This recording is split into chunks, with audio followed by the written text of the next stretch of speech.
Welcome to the Commercial Real Estate Investing from A to Z podcast, named one of the best commercial real estate podcasts by Business Insider. I'm your host, Steph Boldrini. We review all aspects of commercial real estate investing and bring the top people in the industry to share their best tips and lessons learned. And in today's episode, I'm going to be covering the company that is owned by the richest real estate person in the globe. The company is called the Irvine Company, and it is a private company. I will have to give you a 5-minute backstory into this, so please bear with me. I think this is incredibly fascinating, and I've been fascinated by it ever since I got to this place. So let me give you a 5-minute background that I think is important for everyone to understand. First, I was never into politics. My dating profile always said that I am apolitical. I really never cared about it. Until COVID hit, I started paying attention. At that point, I was in San Francisco for about 8 to 10 years. I never dreamt I would ever leave or want to leave Silicon Valley. Never. So COVID hits, and I start to notice that I've been through mental abuse in that city, through physical abuse in that city, and through property abuse. Mental abuse by, of course, the COVID regulations that lasted a couple of years. I saw multiple businesses close for good because of these regulations. I saw family-owned businesses that were owned for decades by families having to close for good. I, of course, experienced watching homeless people shoot themselves up with drugs. That's a regular occurrence there, a daily occurrence. I see them using the bathroom in broad daylight. I have to watch out for needles on the street when I'm walking. In terms of physical abuse that I've experienced there, someone spat on my face one day when I was walking. Another person kicked my dog, and abuse to my property. My wallet was stolen in broad daylight. My car got broken into multiple times. And the last time they took part of the car and that led me to not even want to drive or park in the city anymore. And so I started waking up during COVID to all of this. I noticed that other cities were thriving. And lately, I have been spending a lot of time in Orange County, which is one of the few conservative counties in California.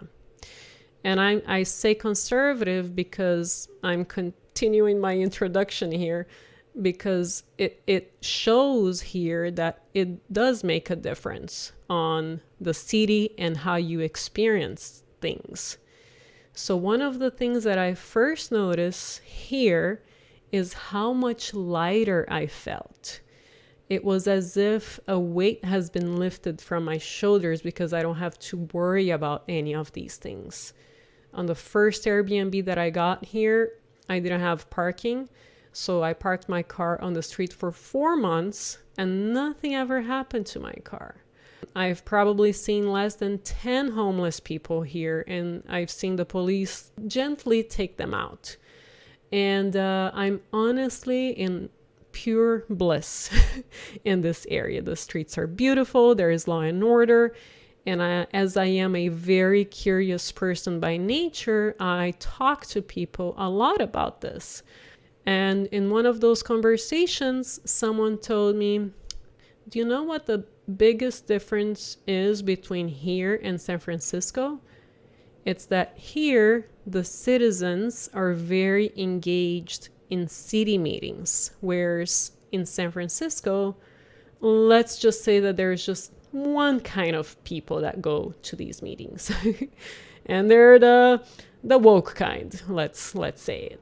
And as I go about my delightful conversations about this wonderful place, soon enough, I learned that the vast majority of real estate here is owned by this company called the Irvine Company. Then things really start to pique my interest. Wow, almost everything here is owned by the Irvine. Who are these people? What is the Irvine Company? I've never heard about this company before. I've never heard about the owner before. It's a privately held company. He is the richest real estate investor in the globe. And so one day I was at an event. I started telling this woman that I absolutely adore this place. And she tells me, yeah, if you notice, there are no electrical cables in this area. Everything is underground. And I start noticing, and really, there are no electrical cables here. And she says that she actually has been working at the Irvine Company for the last 20 years. And now I get super excited. I'm like, tell me everything about the Irvine Company. So she tells me that, of course, they are very organized. They really care about the quality of the product, so they use the best materials when they're developing real estate. The owner, who is a very private person, and I don't want to shine light on him because I completely understand him. I would want to be private as well. He is very peculiar, so he paints the parking lot of all of their properties in green so that he can go around on his helicopter and he knows which ones are his properties, which I started noticing there's a lot of green parking spaces everywhere I go. So he owns a lot. And so then I continue my saga, my curiosity about this company, and I think there must be a book about this, right? So there are 2 books about the Irvine Company. And so I read the first book, and unfortunately, I was not reading with a thought of creating a podcast episode out of it. I only started thinking towards the end, oh, maybe I should create an episode out of this book. So I didn't highlight the things and I didn't take note of the things that I think would make for a perfect episode, but I'm going to share my highlights from the book. This will definitely be a 2-episode series, and I will be reading the second book with a thought of creating an episode out of this. So I'm going to talk about how it all started, and then I'm going to read most of my highlights. So I will be reading parts of the book called The Irvine Ranch, A Time for People by Martin A. Brower. This book was written in 1994 and revised in 2013.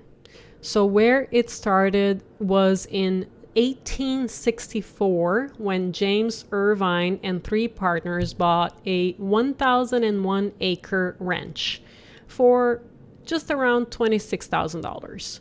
So much of that ranch is now a city called Irvine, California.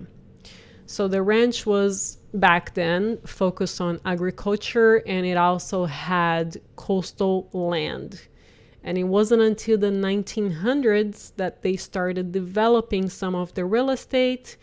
And in the mid-50s, they started large-scale planned community development, which is also known as master planned communities. So master planned communities are basically planning for an entire city. So that encompasses building everything from residential to commercial and industrial buildings. And the city of Irvine itself became one of the largest planned communities in the US. So not only has the Irvine Company gone through every single downturn and survived, they have also thrived, obviously, because the owner is the largest real estate investor in the globe. So they have done some things right. But the key thing is, of course, they went through many, many, many trials and tribulations, right? So I'm going to share the ones that I highlighted for my own knowledge.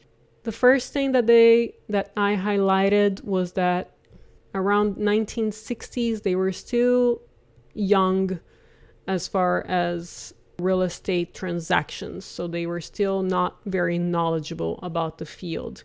And so the Irvine Company prepared lease and sale agreements, which did not require development as proposed, nor reversion of the land to the company if not used by the lessee or the purchaser.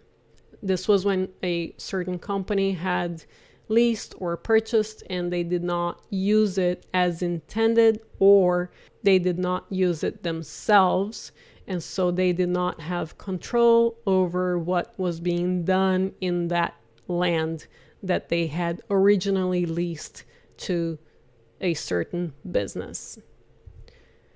The next thing that I highlighted was, as they were expanding and continuously growing, one of their developments in the 60s pioneered the zero lot line concept. So they basically created the zero lot line, in which a house is placed on its neighbor's property line, resulting in one wide side yard rather than two small and useless side yards for each home.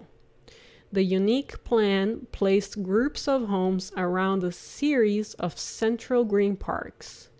Homes were priced between $27,000 to $32,000 at that time. The next point that I highlighted was, as with all other Irvine Company village centers, included architecture consistent with its community, an attractive service station with pumps away from the streets, and with a supermarket and shops opening from a broad walkway rather than directly from the parking lot. So this part highlights how detail-oriented they still are today, with regards to beauty and delightfulness, which really is what I experienced up until I knew that it was all owned by the Irvine Company. The next thing that I highlighted was master planned to group buildings by size and use, the IIC, which was what the project was called, was developed with strict covenants regulating land coverage, architectural design, landscaping and sound, odor, and visual emissions. Again, encompassing all of the senses, so visual, smell, beauty, art, design. They always used and thought about innovative planning concepts. By now we are in the 70s. This next highlight says the company's residential division had developed strict guidelines for each village, which builders had to obey if they wanted to be invited to build homes on the ranch. One of the builders in Greentree was called the Irvine Company, was felt not to be cooperating, and it was determined that Irvine would never again be invited to build on the Irvine Ranch. And I mentioned this highlight because Irvine is the guy that currently owns the Irvine Company. So bear with me as we get to that part of the story. So now we are in 1973. And they, as they're building, expanding, growing, of course, certain times during the years, there are certain things that became more fashionable. So, for example, environmentalism became a thing at some point, so they couldn't really build in the coastal areas. So that project was put on hold. And so they, of course, went through a lot of things, especially as they became more well known as being the kings of town. So this is really, really interesting. In 1973, here is my highlight.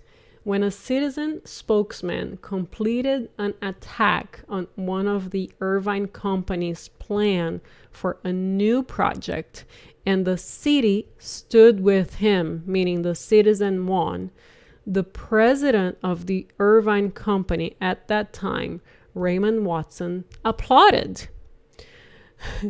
And so the company's director of public relations told him, "You are not supposed to applaud."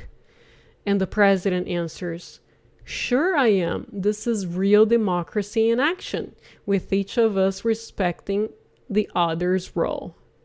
I think this is really cool, and I think this is a great part to end on, because it goes to show that this is democracy and how beautiful it is, right? You fight your fight, they fight their fight, and this is what happens.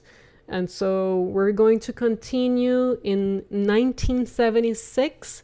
At this point, the company is still owned by Irvine family members and heirs. I think you will find really interesting the next episode, which I will cover how Bren ended up owning the company partially and eventually the entire company, and how these details are really what changes your life, right? For forever.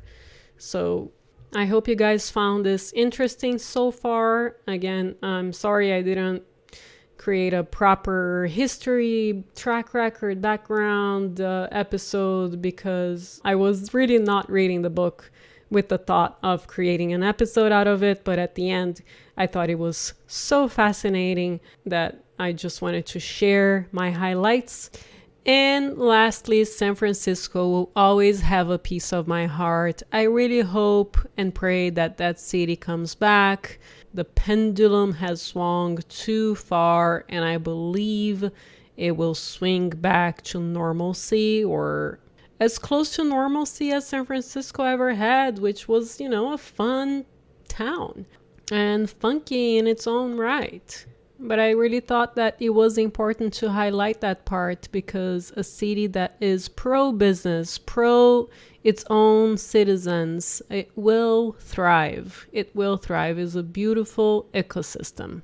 And if you haven't already, make sure to subscribe to our newsletter at montecarlorei.com. We are very straight to the point on our newsletter with the best tips from each episode. And I will see you next time.